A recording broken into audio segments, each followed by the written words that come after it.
Following up on the previous lecture about Jesus' own attitude towards women in his teaching and ministry, I want to turn the focus now on the women themselves.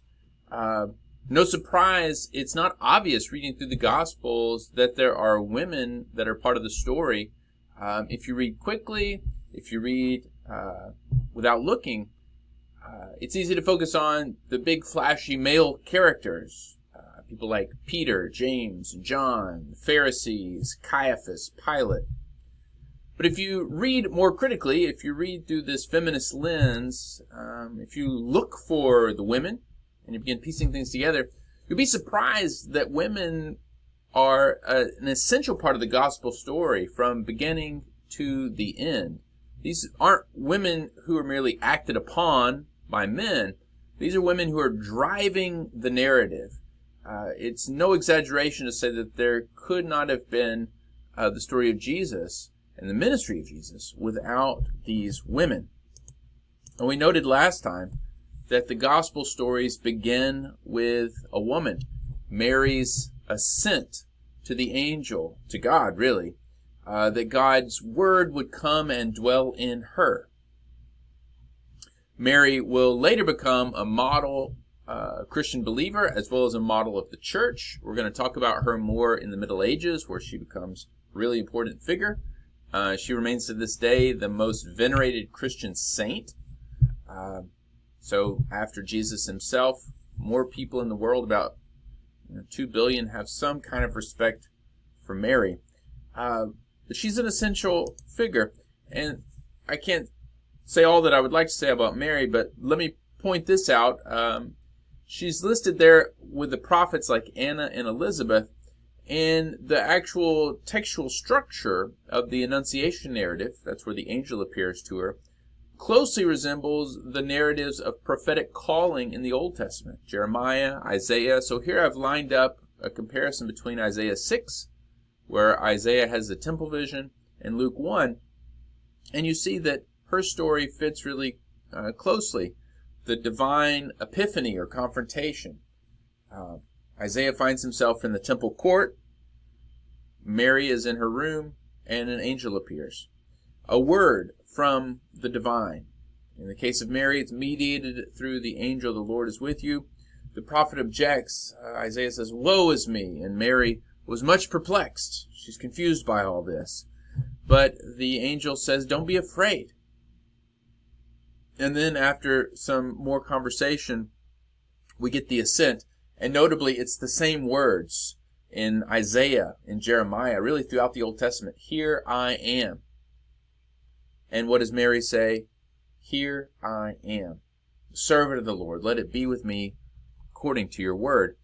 And then after her ascent, God's Spirit fills her. It says it overshadows her. And this is very similar to what happened to the prophets who were filled with the Spirit of God throughout the Old Testament. So the Gospels begin with Mary as a prophetic figure. But she's also, throughout her life, a figure of great faith. Once when Mary comes to Jesus, the crowd says, to Mary, "Blessed is the womb that bore you and the breast that nursed you." And Jesus, remember, he's putting the emphasis on those who follow God rather than biology. He says, "Blessed rather are those who hear the word of God and obey it." So Mary not only bore Jesus, but she also heard and obeyed God. She is the picture of what the ideal follower or ideal disciple looks like. One of the stories about Mary that we don't have very many, comes from John chapter 2. Jesus is just beginning his ministry, and they're at a wedding feast in Cana. And the story, they run out of wine, and Mary comes to Jesus, and she says, "They're out of wine, can you do something about it?" And there's this back and forth, and Jesus miraculously transforms the water into wine. And this becomes his first sign or first miracle. And the gospel says that it revealed his glory, and his disciples believed in him.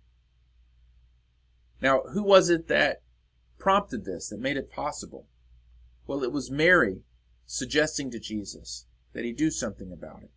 So we see Mary integral here, her witnessing, she knows who he is, and her pushing him, prompting him to reveal his glory, his identity to the world. Another story, which we've referred to many times, is the anointing of Jesus.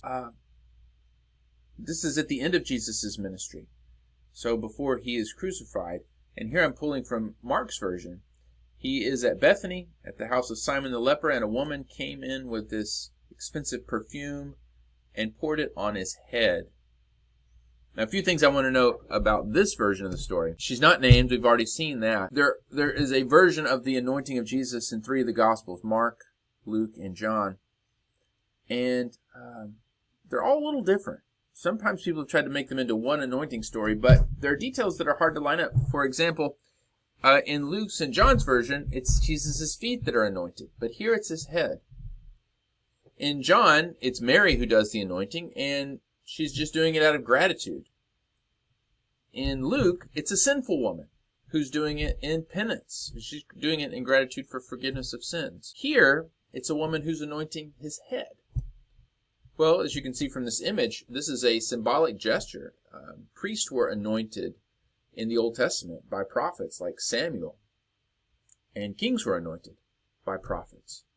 So this woman is anointing Jesus. This is his messianic anointing. Messiah, the word literally means the anointed one. Christ is a Greek translation of the word Messiah. Christ means anointed one. And who is it that's anointing him? It's this woman. So it's a woman who prompts Jesus to begin his public ministry, who reveals his glory. And then at the end of his ministry, it's a woman who recognizes him as Messiah and anoints him, even though, by the way, all the male disciples are still confused and don't really know who he is. Now, throughout his ministry, women were present. Again, you have to look for this, but here's the story that we've already seen. Come to Jesus and they say, your mother and your brothers are here. And Jesus says, who's my brother and who are my brothers? And he stretches out his hands towards his disciples. And he said, here are my mother and my brothers. Now, if it were only men around, he would not have said, here is my mother. This indicates that it's a mixed crowd who's following him around. And we know that, from hints throughout the Gospels, that it's not just the 12 guys, but there's always more people around him. And this would have included women, as we've already seen. The 12 were with him, as well as some women. Looked at that last time. And then from Mark 15, the women who used to follow him in the Galilee. The lists are a little confusing because there are several Marys, and it's not always clear who is who. But without a doubt, there are many more unnamed than named disciples of Jesus. What did they do? Well, they followed him. They would have listened to his teaching. We know that they ministered to him, so they perhaps offered financial support. Maybe they also did other sorts of deeds, cooking or something, preparing food. They may also have helped serve women who came to Jesus. We know that women came to Jesus for healing. Jesus would have been able to do some things for them, but as a man, there were limitations on his interactions with women. For instance, we can imagine the woman who came to him with the menstrual issue. Wouldn't it have been nice for there to have been some women disciples who could have helped in that situation? Well, perhaps there were. We also know that children often came to Jesus. Surely there were women around him who helped with those situations. These women also were doing some kind of service beyond serving Jesus himself. They were active participants in the ministry of Jesus, and this is a fascinating possibility. So this is in Mark 6. This is one of the instances where Jesus sends out the disciples. And it says he called the 12 and he began to send them out 2 by 2. Now again, it was not just 12. We know that. But what's especially notable here is this phrase 2 by 2. This is unusual, the wording in Greek. It's the exact same phrase that comes up in the story of Noah's Ark back in Genesis. If you remember in Noah's Ark, the animals entered the ark 2 by 2, a male and a female. What this may indicate is that Jesus is sending out missionary couples, men and women. We know that from other parts of the New Testament, there were such missionary couples, Aquila and Priscilla. From John 19, we know about, there's a possibility of Mary and Clopas, a married couple who followed Jesus. Most of the men who were following Jesus would have been married men. We know that Peter was married, for instance. We have reference to his mother-in-law. So, what if Jesus sent out married couples? And these married couples cast out demons, anointed with oil the sick, and cured them. Why would it be valuable to have a woman there? Well, a man would not have been allowed to anoint a woman with oil. But a woman could anoint another woman with oil. We know that the disciples baptized. A male disciple could baptize a male, but it would not have been appropriate for a male disciple to enter the water with a woman. Usually they were unclothed. Women would have been there to help with the baptisms. And we know this was true later too. So we're trying to piece together where the women are. We don't have all the details, but it seems possible, maybe even likely, that women would have gone out and participated in the mission along with the male disciples. Now, let's talk about the most important of the female disciples, Mary Magdalene. Mary Magdalene is famous as a prostitute who had demons and was healed and forgiven by Jesus and then went on to serve him. You may have even heard stories about Jesus having some kind of romantic relationship with Mary. There were stories floating around early on about that, but they've been sensationalized by people like Dan Brown and Angels and Demons. The story of Mary, we have to kind of pull apart from the legends that have accrued around Mary. So, she has been confused with Mary of Bethany from Luke 10, and the unnamed sinful woman who anointed Jesus' feet in Luke 7. But that woman is never identified as Mary Magdalene.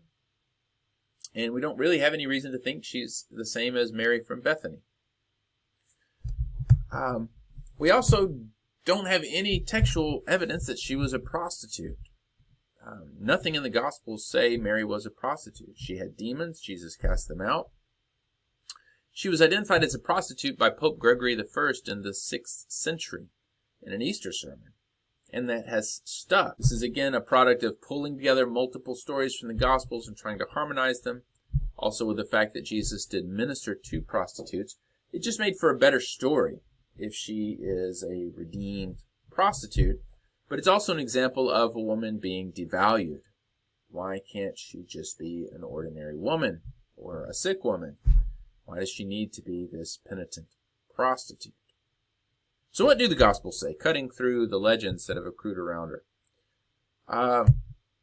She was the leader of the women disciples. What Peter was to the 12, Mary was to the women disciples. She's always mentioned first. There's also tantalizing evidence around this name Magdalene or Magdala. It's been assumed for many years that this was where she was from, a fishing village of Magdala on the Sea of Galilee. But the word literally in Hebrew just means a strong tower. We know that Jesus was in the habit of giving nicknames to his disciples. He called Peter Cephas or Rocky. James and John he called Sons of Thunder. Well, it's likely that Magdala is a nickname that Jesus gave to her, strong tower, which would have reflected her position in leadership. Later, Mary would be remembered as an apostle, and not just as any apostle, as the apostle of the apostles. We'll see why. Mary was not only present with Jesus throughout his ministry, but she was also present at the crucifixion. All of the male disciples deserted Jesus and fled, but the women remained, looking on from a distance. Among them were Mary Magdalene, Mary the mother of James, and Salome. So, while the males left, the women stayed and remained their vigil with Jesus. What we know about the crucifixion comes exclusively from women. Now, it doesn't say this, but where were all the male witnesses? They'd run away. Who was there to actually see Jesus? Who was there to hear his words on the cross? The women disciples. Those women would have told the men the men would have written them down in the Gospels. All the testimony that we have of this most important moment in Jesus' life comes from the women who were present. Mary was also the first witness to the resurrection. When the Sabbath was over, Mary Magdalene, Mary, the mother of James, and Salome, they brought spices so that they might go and anoint him, in Mark's version. In John's version, Mary, having seen Jesus, went and announced to the disciples, "I have seen the Lord." She's the first to see the Lord. It's Mary who goes back and reports to Peter and John, who then run and see for themselves. Which means not only does our testimony about the crucifixion come from women, all of our initial testimony about the resurrection also comes from women. And this is why she's called the apostle to the apostles, because it's Mary who goes and tells Peter and John. She has to go to them.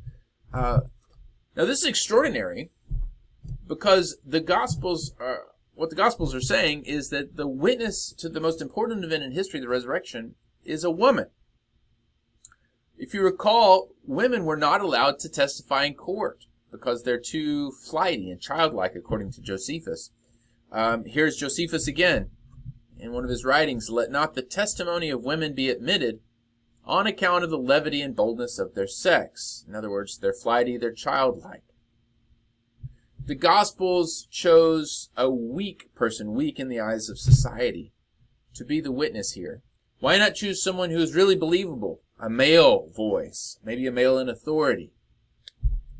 Well, that's not the way of the kingdom. The way of the kingdom chooses the lowly and the surprising. Now, what's interesting is, by the time Paul writes his letters, specifically his letter to the Corinthians, and he mentions all the people who were witness to the resurrection, guess who's not in the list in 1 Corinthians 15? Mary.